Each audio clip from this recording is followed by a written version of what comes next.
Hello, everyone, and welcome back to Native Echo Podcast, where we make English simple and enjoyable. I'm Harper, and today it's just me, talking to all of our wonderful listeners wherever you are in the world right now. So, let me tell you something that happened to me a few days ago. I was at a small bakery near my house. I wanted to ask the woman behind the counter a simple question. I wanted to know if the bread was fresh. Simple, right? But in my head, the words got all mixed up. I started with, the bread is fresh. Then I stopped. Then I tried again. Is it fresh today? And she just smiled and said, yes, very fresh. And I thought, okay, she understood me, but my question came out a little messy. And on my way home, I started thinking about this. Asking a yes or no question feels like it should be the easiest thing in the world. But for so many English learners, it's actually a little tricky. And the reason is one small thing: a helper, a little word that does all the work for you. And today, that is exactly what we're going to talk about. So here's the big secret. In English, when you ask a yes or no question, you usually need a helper word at the beginning. We call this a helping verb, or the more technical name is an auxiliary verb. An auxiliary verb is a small verb that helps the main verb do its job. It doesn't really have a strong meaning by itself, it's just there to support. Think of it like a friend who helps you carry a heavy bag. The friend is the auxiliary, the bag is the main verb. Now, the most common helpers for yes or no questions are these three families: do, does, and did. Then we have is, are, was, and were. And finally, we have can, will, would, and a few others. Don't worry, we're going to go through them slowly, one by one. Let's start with the first family: do and does. We use these when we talk about everyday actions, habits, and general facts. Here's the magic: you take your helper, you put it at the very front, and the rest of your sentence stays calm and normal. So imagine you want to ask your friend about coffee. The normal sentence is, you like coffee. Now you want to make it a question. You don't change the order of everything. You just add do at the front. Do you like coffee? That's it. Beautiful. Simple. Let's try another one. They live in London. Make it a question. Do they live in London? See the pattern? The helper jumps to the front and everything else stays the same. Now, here's where many learners get a little confused. The word does.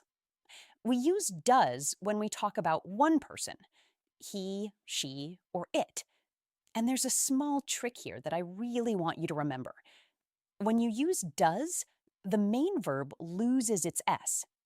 Let me show you. The normal sentence is, she works here. Notice the S on works. Now, when we make the question, the helper does takes that S for itself, and the main verb becomes simple again. So we say, does she work here? Not does she works here. The does already carries the S, so the main verb relaxes. Only one S in the sentence, and it's hiding inside does. Let me give you one more, because this one is important. He speaks English. Question: does he speak English? Speaks becomes speak. The helper does the heavy lifting. I love this little rule because once it clicks, it stays with you forever. Now let's go to the past. And honestly, this one is a gift because the past is so easy. For the past, we use one helper for everyone: did. It doesn't matter if it's I, you, he, she, they, everyone uses did. And just like with does, there's the same little trick. The main verb goes back to its simple form. So, you called me.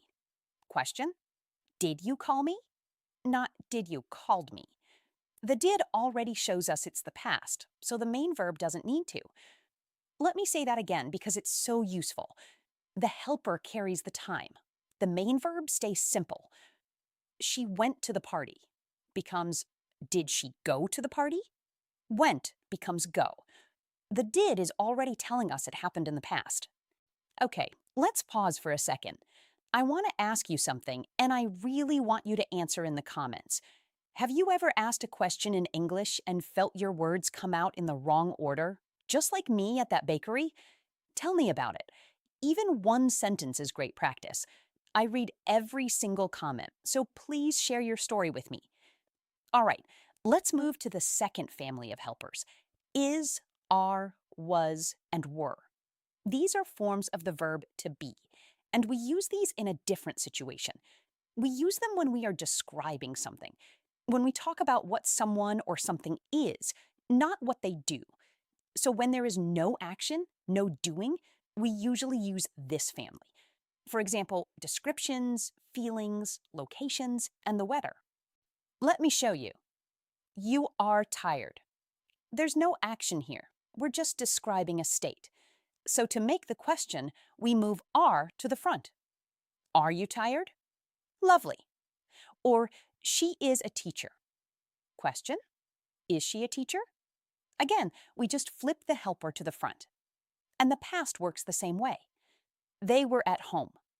Question: were they at home? He was happy. Question: was he happy? You just take that little be word and slide it to the front of the sentence. No do, no does, no did needed here. When you already have is, are, was, or were, that word becomes your helper all by itself. This is a very common mistake, so let me make it clear. You don't say, do you are tired. That's too many helpers. If you already have are, then are is your helper. One helper is enough. We never need two. Now let's go to the third family, the modal helpers: can, will, would, could, should. These are wonderful little words because they're very polite and very useful in real life. And the best part? They are the easiest of all. You don't change the main verb at all. You just move the modal to the front. Watch this. You can swim. Question: can you swim? She will come. Question: will she come? He could help. Question: could he help? These modal helpers are perfect for being polite. When you're in a shop, in a restaurant, or asking someone for a small favor, these are your best friends. Can you help me? Could you repeat that? Would you like some tea? So natural, so smooth. And notice the main verb never changes. Swim stays swim. Come stays come. Help stays help. The modal does everything. So now you have all three families: do, does, and did for actions and habits, is, are, was, and were for descriptions and states, and can, will, would for ability, future, and polite requests. But I want to give you one more thing, a tiny secret that native speakers use all the time. Sometimes we don't even ask a full question. In a relaxed conversation, we just use the helper and a short word, and people understand us perfectly. For example, instead of a long question, you can just say, "You comin'?" Now, technically, the full version is, "Are you coming?" But in fast, casual speech, sometimes that little helper almost disappears. So when you listen to native speakers, try to catch these tiny helpers. They are small, they are fast, but they are doing all the work in the background. And here's my honest advice for you. Don't try to be perfect. When you ask a question and the order comes out a little wrong, like mine at the bakery, that is completely fine. People will still understand you. The goal is not perfection. The goal is communication. And every time you try, your brain gets a little more comfortable, and the next time becomes easier. Okay, before we finish, let's do our word tour. A quick recap of the key ideas from today, so they stay fresh in your mind. First, auxiliary verb. This is a helper verb, a small word that helps the main verb make a question. Do, does, did, is, are, can, will. These are all helpers. Second, do and does. We use these for habits and actions in the present. Remember, with does, the main verb loses its S. Does she work here? Third, did. This is our helper for all past questions. for everyone. And remember, the main verb goes back to simple form. Did you call me? Fourth, is, are, was, were. These are our to be helpers. We use them for descriptions and states, not actions. Are you tired? And we never add do with them. Fifth, modals. Can, will, would, could, should. The easiest helpers. Move them to the front and the main verb never changes. Can you help me? So there you have it, the little helper words that make your questions sound clear and natural. Try to notice them this week. When you watch something, when you listen to a conversation, see if you can catch the helper at the start of every yes or no question. Once you start noticing them, you'll hear them everywhere. And tell me in the comments, which family is the trickiest for you? Is it the do, does, did family or the to be family? I'm really curious to know.